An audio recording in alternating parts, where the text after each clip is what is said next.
चतुष्कोणमण्डलं कृत्वा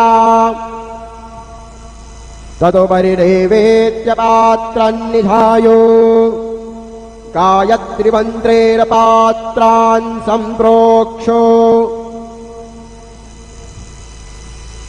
धीरवाः अमृते कृत्यो ग्रासमुद्रयाः सत्यन्वरतेन परिषङ्गामे ॐ प्राणाय स्वाहा ॐ अपानाय स्वाहा ॐ व्यानाय स्वाहा ॐ उदानाय स्वाहा ॐ समानाय स्वाहा ॐ ब्रह्मणे नमः।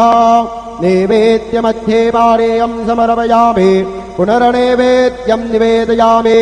ॐ प्राणाय स्वाहा ॐ अपानाय स्वाहा ॐ व्यानाय स्वाहा ॐ उदानाय स्वाहा ॐ समानाय स्वाहा ॐ ब्रह्मणे नमः।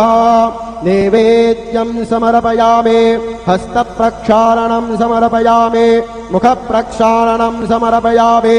सद्गुरु साईनाथ देवताभ्यो नमः। प्रार्थनापूर्वकं नमस्कारं करोमि तथा च मङ्गलारातिक्यदीपं दर्शयामि।